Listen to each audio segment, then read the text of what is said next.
The Quiet Revolution: Why Real Confidence Doesn't Need an Audience. Welcome to the Soft Girl Era podcast, where we unlearn survival and reclaim softness, rest, and radical joy. I'm your host, LeAnne Dolce, pronounced Dolce, like sweet softness whispered in French. And today, I want to share something that fundamentally altered my understanding of what it means to build a life that actually endures. Recently, I had the profound honor of sitting down with Keke Strain, a visionary who is single handedly redefining what success looks like for Black women professionals, business leaders, and entrepreneurs. Keke isn't just talking about empowerment in abstract terms, they're actively dismantling the grind culture that has been suffocating us for generations and replacing it with something we've been desperately starving for: permission to trust our own rhythm, permission to grow quietly, permission to stop performing our way into worthiness. Kiek is making the world a better place by giving Black women the language, the framework, and the courage to choose themselves without apology, without guilt, and without the exhausting need to justify their rest. Their work is revolutionary because it challenges the very foundation of what we've been taught about success, productivity, and value. What Kiki shared with me during our conversation on the Soft Girl Era podcast wasn't just insightful, it was life altering. So today, I'm bringing those insights to you because if you're a Black woman who's been running on fumes, carrying everyone else's expectations, wondering when it's finally your turn to breathe, this is for you. Let's start here. Real confidence doesn't rush to be seen. It doesn't scream for validation or scramble to prove itself on someone else's timeline. Real confidence grows quietly in the space between the noise, built on self trust, clarity, and the deep knowing that becoming your best self is a process, not a performance. That's the message Kiki brought to our interview. And honestly, it hit me like a warm wave of relief because how many of us have been taught that if we're not constantly visible, constantly producing, constantly grinding, then we're falling behind? How many of us have measured our worth by how fast we can move, how much we can carry, how little rest we need? But here's the truth Kiki reminded me of: sustainable success doesn't come from speed. It comes from trusting your rhythm. It comes from protecting your energy. It comes from letting your creativity, your purpose, your power evolve naturally without forcing outcomes or rushing timelines.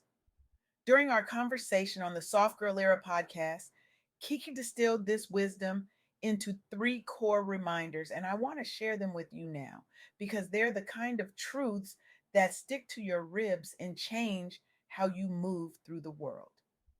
First, trust your rhythm over comparison. Stop measuring your progress against someone else's highlight reel. Stop letting social media timelines or professional promotions dictate your sense of self worth. When you honor your pace, you build unshakable self trust.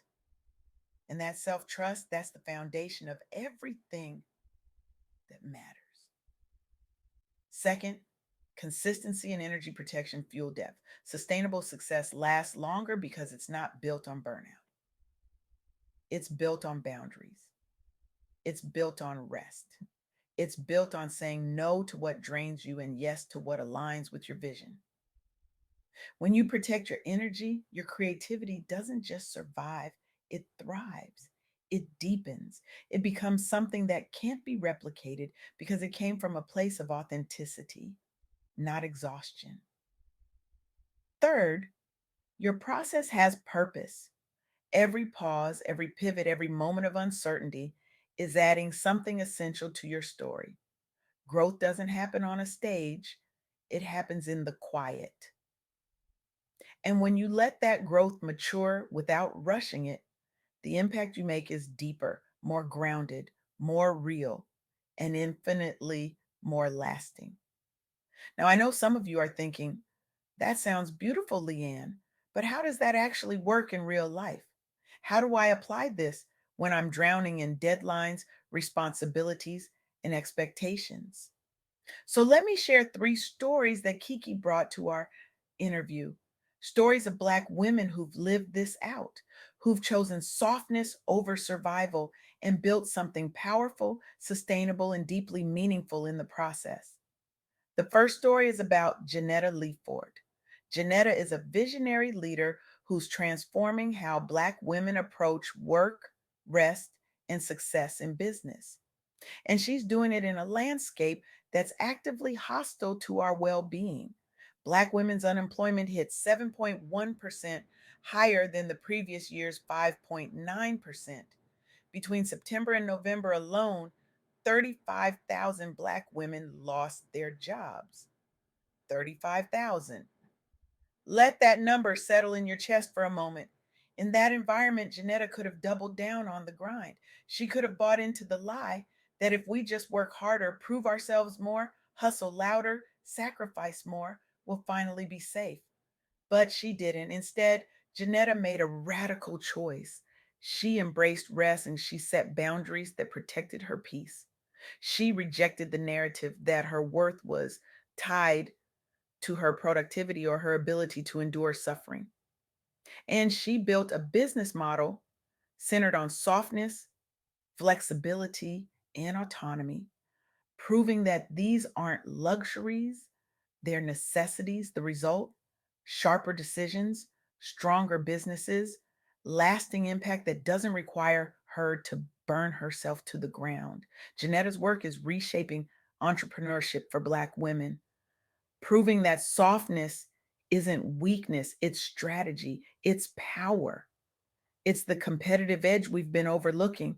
Yeah, because we were too busy trying to survive to realize we could actually thrive. Janetta's story shows us that when we stop performing strength and start embodying rest, we create businesses and lives that don't just succeed, they sustain. They nourish us, they reflect who we actually are, not who we think we have to be to deserve success. The second story is about Lakeisha Jacobs Myrick. Lakeisha hit rock bottom, and I mean the kind of rock bottom that strips you bare. Toxic relationships, financial devastation, emotional abuse, all of it drained her to the point where she had to choose: keep performing strength for an audience that would never be satisfied, or finally heal in private where no one was watching. And here's the thing about rock bottom: it's also solid ground. It's the place where you can finally stop pretending and start rebuilding from truth. Lakeisha chose healing. She chose vulnerability over performance. She chose to rebuild at her own pace without rushing validation or approval from people who hadn't earned the right to witness her transformation. And in that sacred, quiet space, she created something extraordinary. Her podcast and platform became a mentorship hub where Black women could see themselves reflected with honesty and grace. Her brand, Wage Nails, became a cultural movement stacking community, content, and connection in ways that centered Black women's beauty, needs, and mental health without apology. Lakeisha didn't just survive her story, she turned it into a celebration. She normalized boundaries and self respect among Black professionals who had been taught that boundaries were selfish and self respect was arrogant. And she did it by trusting her rhythm, by letting her process unfold naturally, by refusing to perform her way into worthiness. What strikes me most about Lakeisha's journey is this: she didn't wait until she was healed to start building. She built while healing. She let her audience witness her process, not her perfection. And in doing so, she gave other Black women permission to do the same. The third story is about Ebony Moen, founder of Imani's Light. Ebony spent decades in systems that weren't designed for Black women's loyalty or labor. She faced silent betrayals, promotion barriers, and the constant, exhausting demand to prove herself over and over again in spaces that would never fully see her or value her contributions. And after years of overwork, After years of pouring into institutions that would never pour back, she made a choice. She released the relationships that no longer served her. She set boundaries that protected her peace. She designed a life around rest, alignment, and joy instead of grinding herself into dust for validation that would never come. Ebony reclaimed her power by building her own table. She created ecosystems that invested in her growth at her rhythm, not someone else's arbitrary timeline.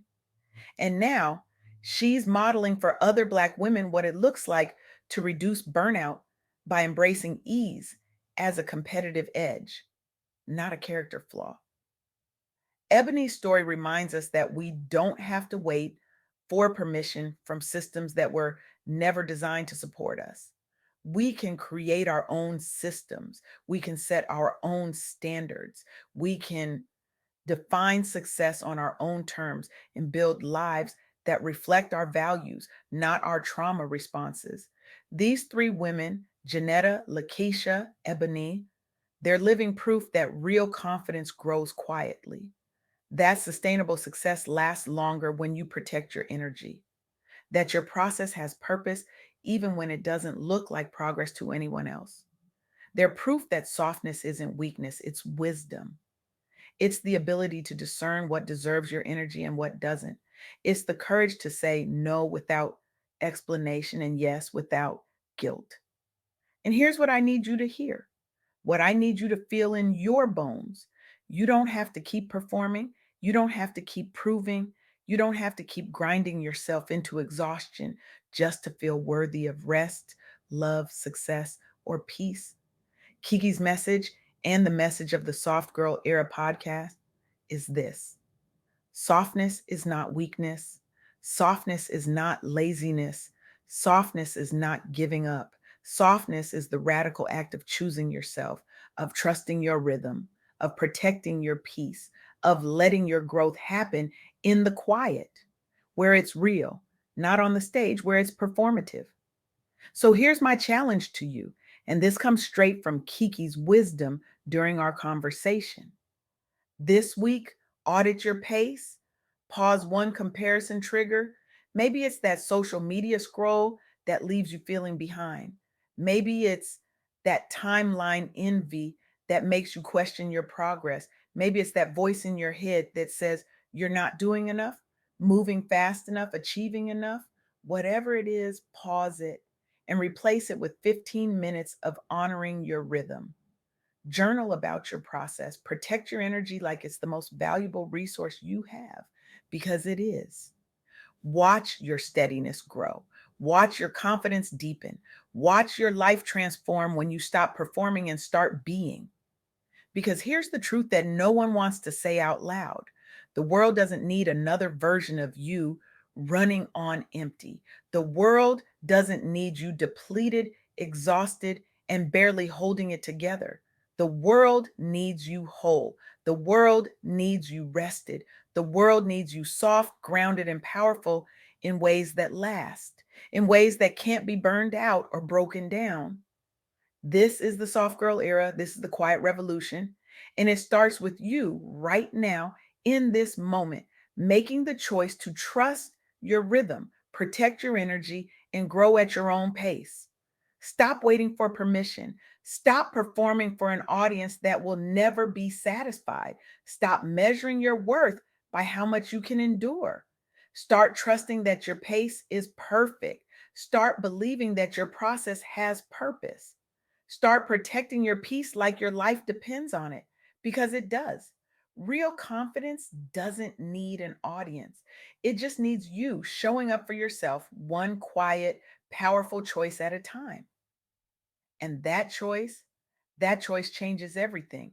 So step into your rhythm, trust your process, protect your energy, and remember, the revolution won't be televised. It will be lived quietly, powerfully, in the sacred space between who you were taught to be and who you're finally becoming. This is your permission slip. This is your invitation. This is your moment. What will you do with it?